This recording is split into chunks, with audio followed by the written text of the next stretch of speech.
All right. So I have way more material than we can cover today. So we're just going to go long. No, just kidding. I'll have to pick and choose. But if I get to a point and you want to pick and choose something other than what I'm talking about, let me know. And maybe we can always hop around a little bit. Today we're looking at Matthew 8 through 10. It's only the first verse in chapter 11. And we're finishing up the second section of the book. So remember the first section, the king presented. Matthew is presenting Jesus as the king, and he gave us 6 evidences for that. His genealogy, his birth, the worship of the wise men, the witness of John the Baptist, Jesus' baptism, and then Jesus' temptation. I think I got them. Those 6 into chapter 4. And then now Matthew turns towards Jesus' ministry and gives us a bit of a summary in chapters 8 through 11 or 8 through 10 of Jesus' ministry on earth, and how his ministry authenticates the fact that he is indeed the Messiah. And there are there's 3 main witnesses that Matthew uses that we're going to look at today. The first is Scripture. So Matthew is constantly referring to the fulfillment of Scripture. How do we know that Jesus is the Messiah? We know that Jesus is the Messiah because he's fulfilling Old Testament Scripture that made prophecies about the Messiah. So Scripture bears testimony to Jesus being the King. Jesus' message, what he teaches and preaches, also authenticates the fact that he is the King. And then his miracles. So Jesus' miracles are there. There's a couple reasons, but one is to demonstrate that his message is true. So, and we'll look at another one of those reasons today. All right, so the theme of Matthew's gospel by way of review. So if you don't remember anything else about the gospel of Matthew by the time we're done, you should know that Matthew's trying to answer these 2 questions. Was Jesus the Messiah? And if so, where is his kingdom?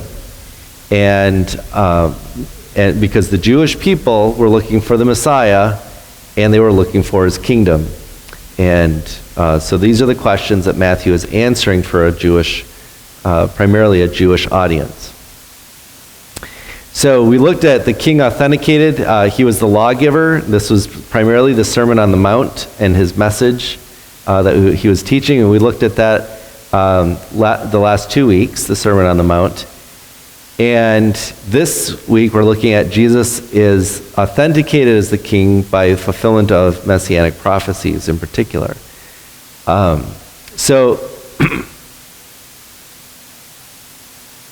Okay, just wanted to check what I was doing. Oh, yes, okay, now I remember where I'm at. Sorry. All right, so Matthew 8 through 9:38, so chapters 8 and 9, is chapter 10 is the sending out of the 12 disciples. And if we have time, we can look at Matthew 10.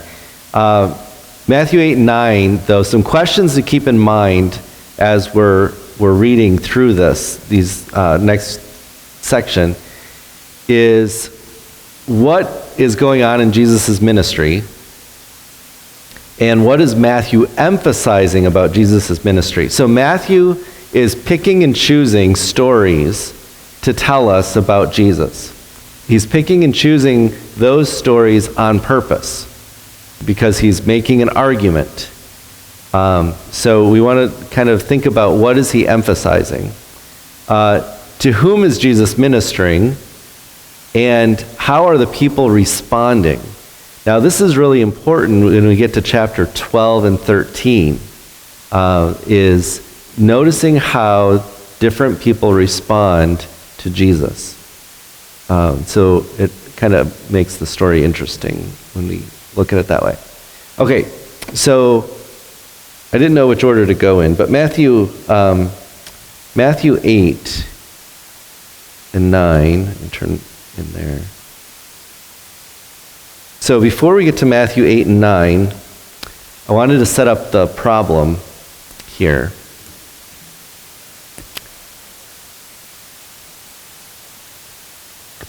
So this is not in Matthew, this is review.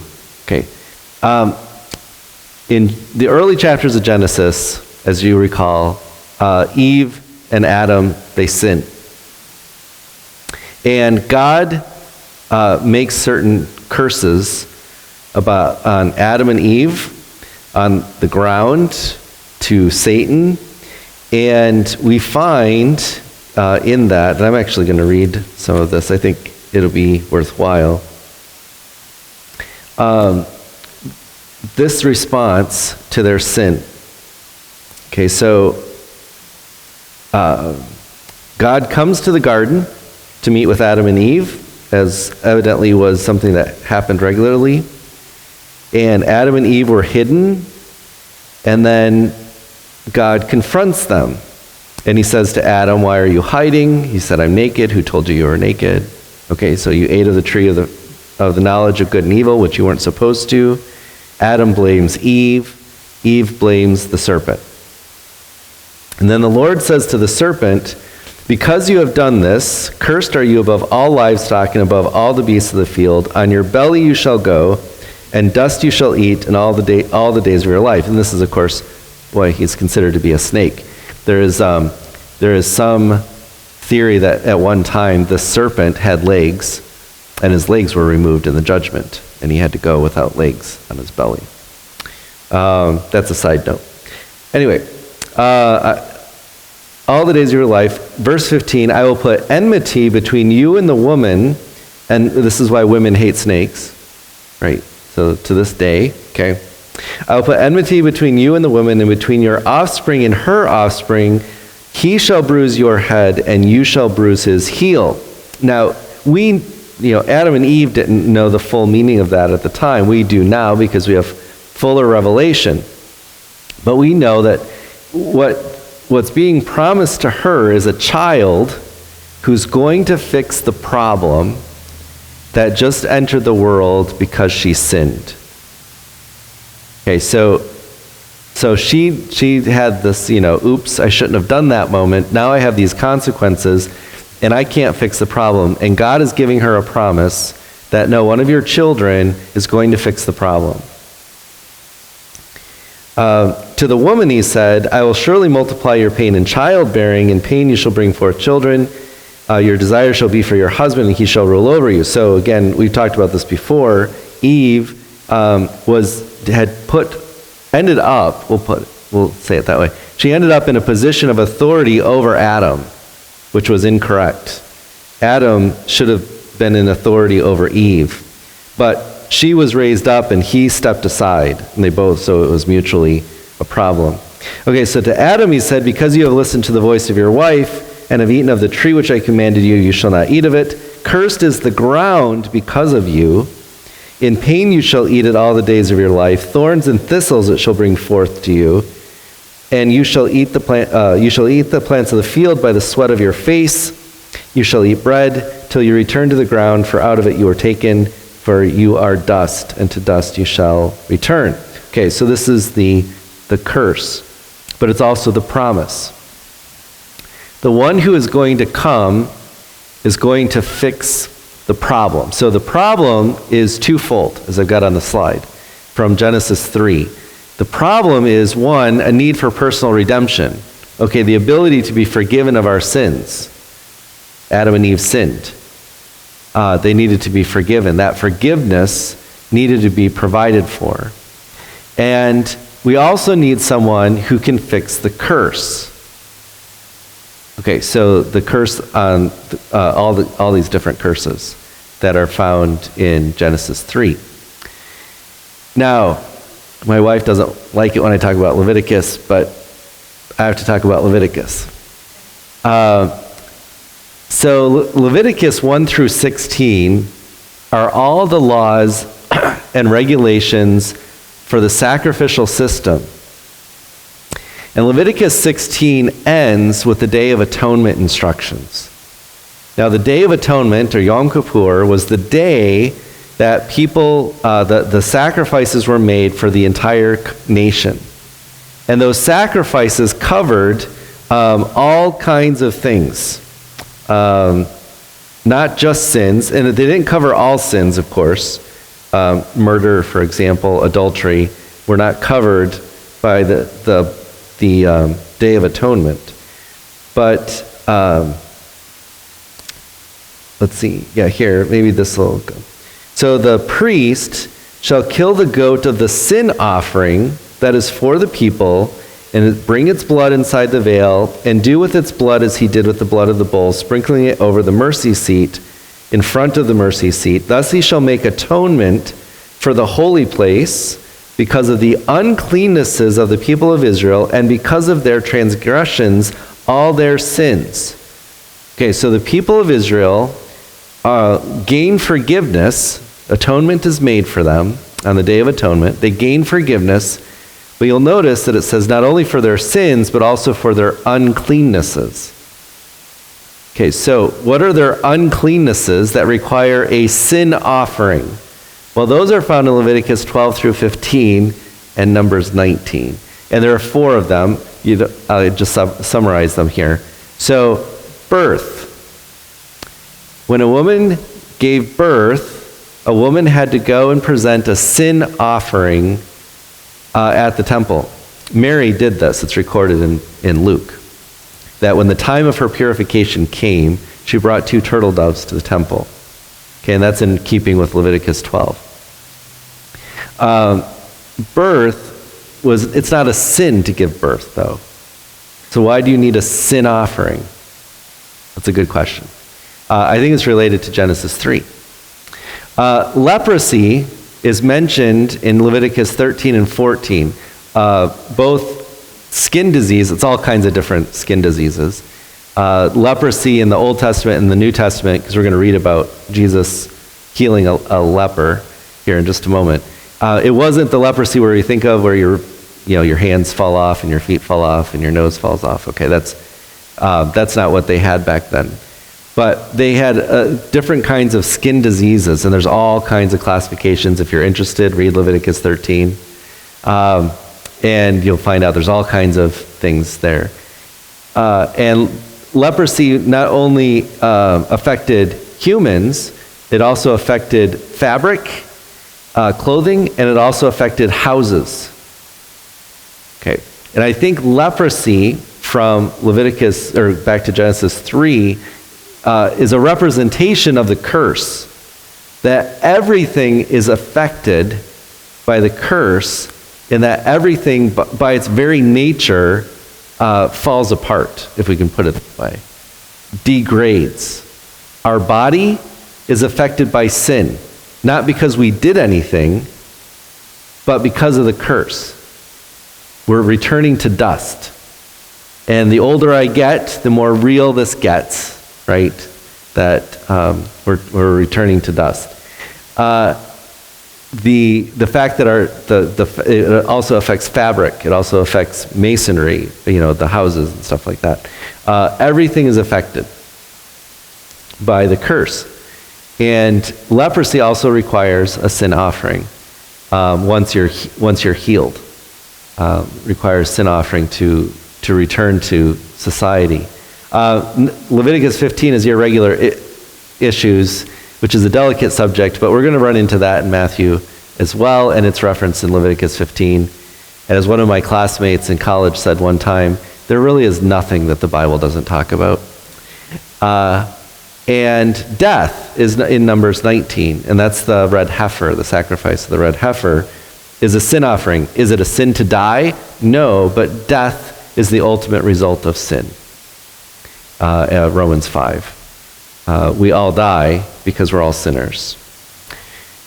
So this is the problem of sin from Genesis, and we see in the book of Leviticus how it's addressed. So I wanted to kind of set that up, because now the Messiah comes. Okay, so with this in mind, we turn to Matthew. And in Matthew 8 and 9, what we find is that the Messiah has power with him. And his power is manifested. Now, Isaiah is going to be quoted in defense of this down in verse 17. But Matthew 8, we see these encounters. So I just listed them. This is from Matthew 8 and 9. This lists these 9 things. I didn't put the verses there, but Matthew 8, verse 1, Jesus comes down from the mountain. So after the Sermon on the Mount, Jesus came down from the mountain. Great crowds followed him, and behold, a leper came to him and knelt before him, saying, Lord, if you will, you can make me clean. In other words, you can heal me from my leprosy. And Jesus stretched out his hand and touched him, saying, I will that you be clean, that you be healed, be clean.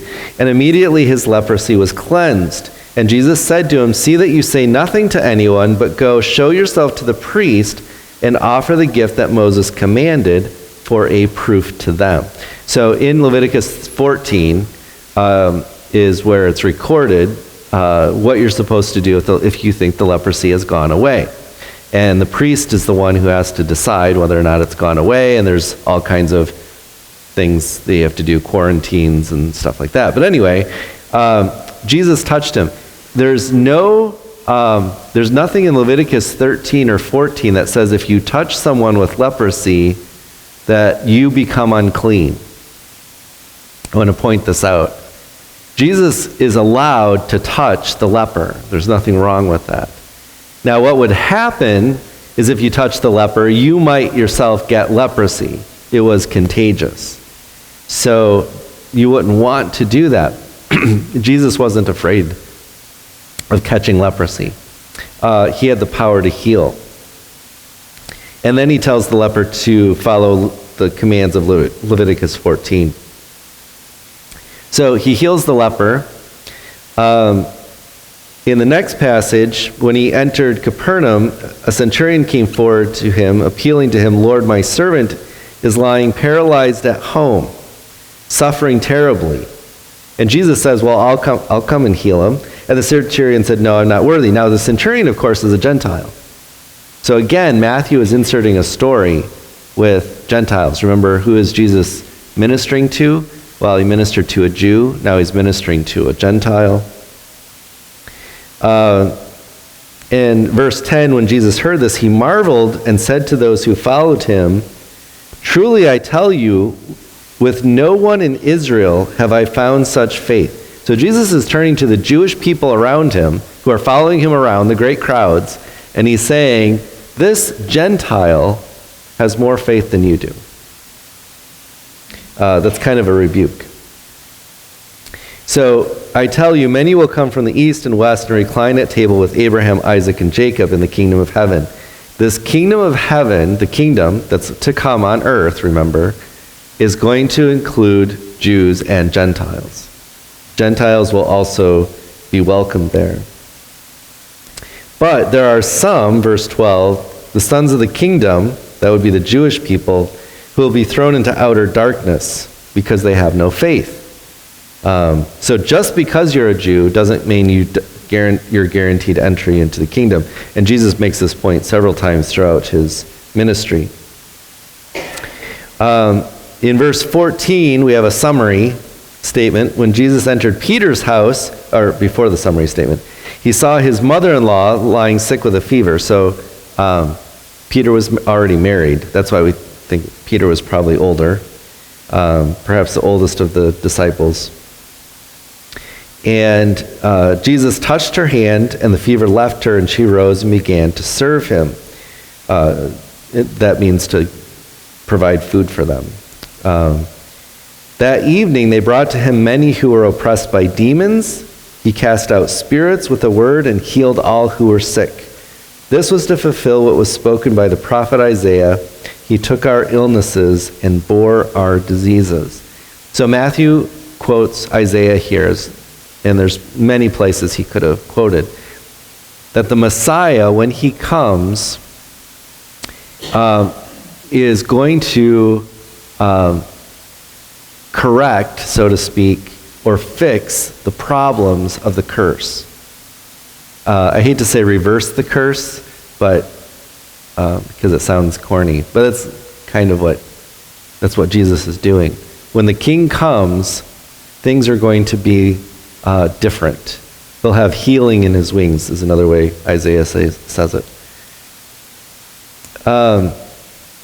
So going on along these lines, in verse 28, Jesus heals 2 men with demons. In chapter 9, he heals a paralytic.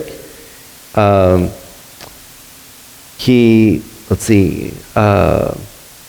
verse 18, I wanted to go down to verse 18. Oh, chapter 9. I'm jumping down to chapter 9, verse 18.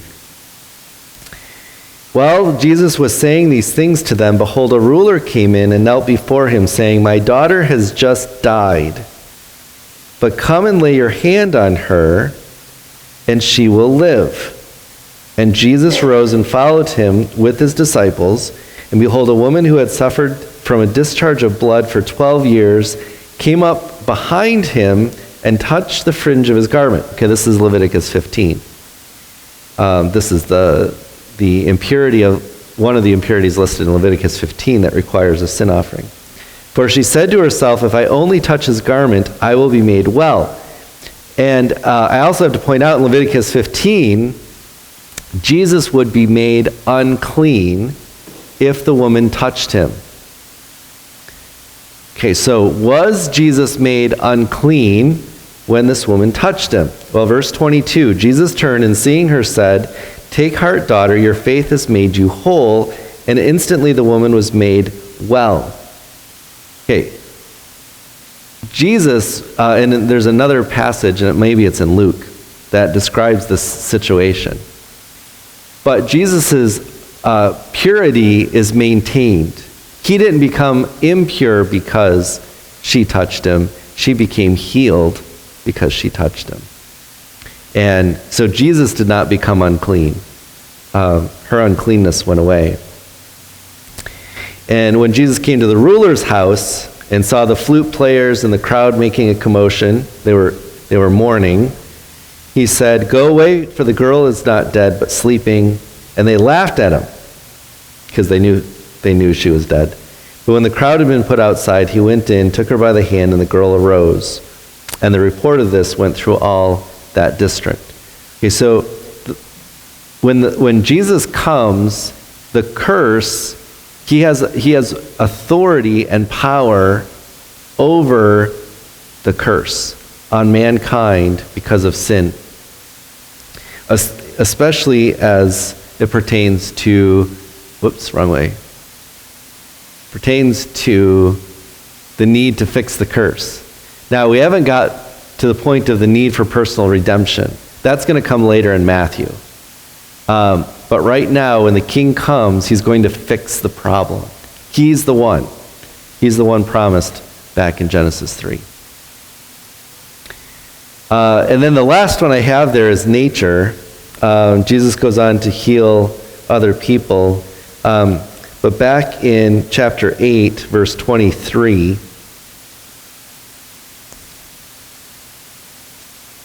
it says, when Jesus got into the boat, his disciples followed him.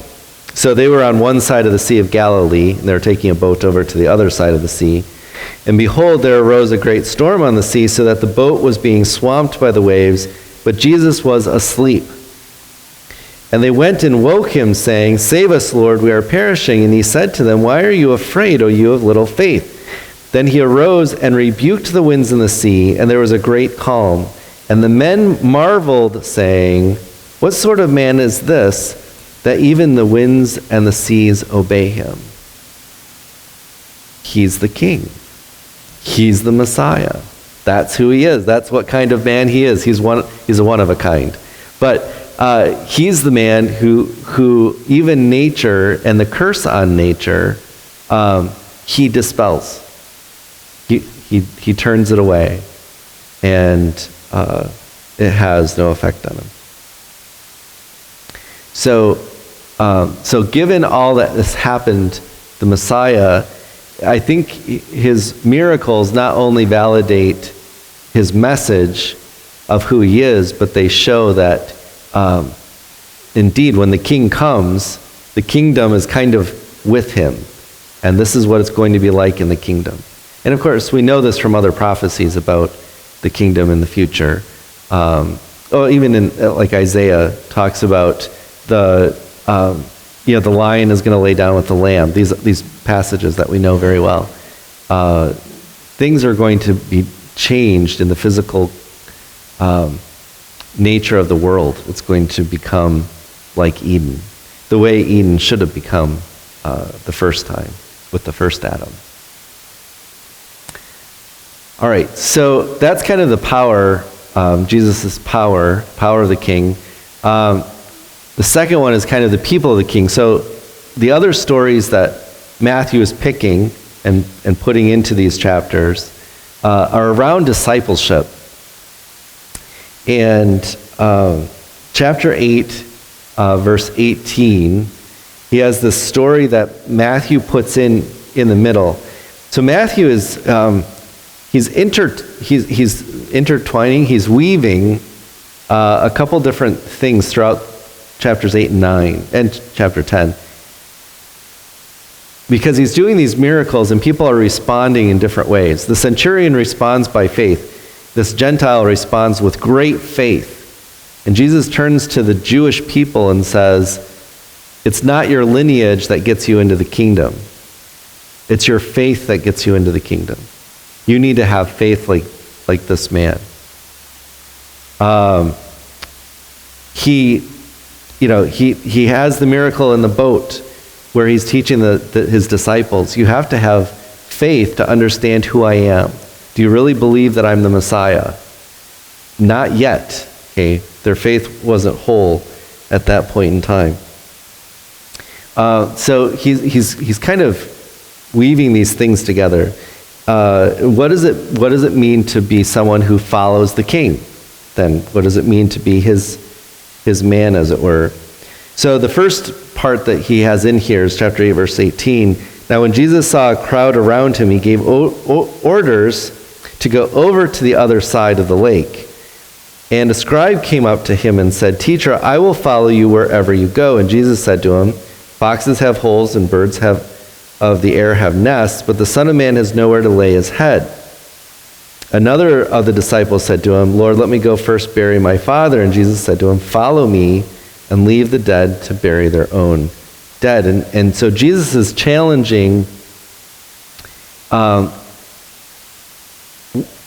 kind of some ideas of what it means to be a disciple. What does it cost to be a disciple of the King? What is it going to cost you to say, I am truly a follower of Christ? Now, Jesus knew what it was going to cost these people. They didn't fully understand. But they would come up and they would say, I want to be one of your followers. I want to be one of your disciples. I'm going to do this. And we see what happens by the end of his ministry. The crowds on Palm Sunday who accepted him, by Friday were yelling, "Crucify him." They were very fickle people.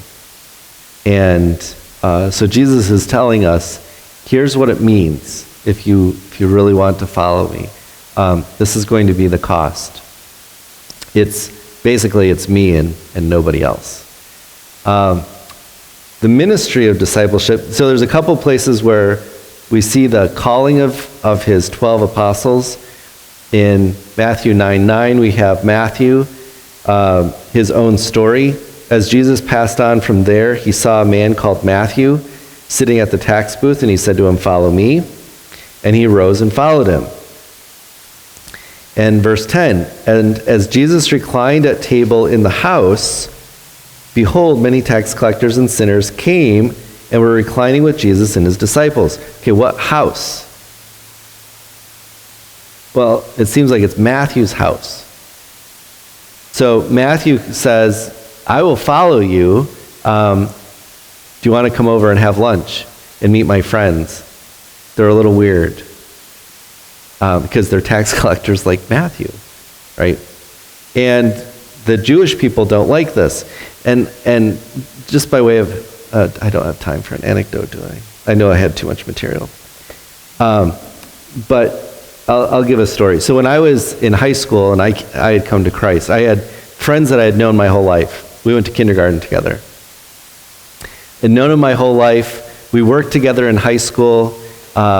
We did a lot together. And when I became a Christian, I wanted nothing more than for them to become Christians. And I would witness to them all the time. So one time I stop over, it's a Wednesday night, I stop over she lived a block from my mother. And I just invited her, hey, would you like to go to church? And she says, sure, why not? And so it's Wednesday night, it's a Bible study prayer meeting. I mean, it's not like a normal Sunday morning or anything. She goes, let me get ready first. So she goes into her bathroom and she comes out. Well, she didn't change her clothes or anything. I think she'd probably brushed her hair or teeth or something, but she had a t-shirt and jeans on, and in the church I went to, women did not wear jeans to church. And they were holy jeans, on the knees and stuff. And we go to church and I'm sitting there and I know that every single person in there is thinking, what did Eric just drag in? But I'm thinking to myself, well, I'm thinking that they're probably thinking that. I'm also thinking that here's one of my best friends who needs Christ, and here she is, and I don't really care about the way she's dressed that much, because she's here with me, listening to the scriptures. And as far as I know, that friend never came to Christ, or has not yet come to Christ. But this is what Matthew was doing with Jesus. He was saying, well, here's my friends. And Jesus said to the Pharisees, when the Pharisees were asking about this, Jesus said, those who are well have no need of a physician, but those who are sick. And go and learn what that means. I came not to call the righteous, but to sinners. So Jesus is like, where would you expect me to be? I'm the king who's coming in, and I want all people to be part of my kingdom, not just the righteous. Coming into the kingdom is a matter of faith. It is not a matter of works. And it's not a matter of genealogy, but it is a matter of faith. And that's what Jesus was after.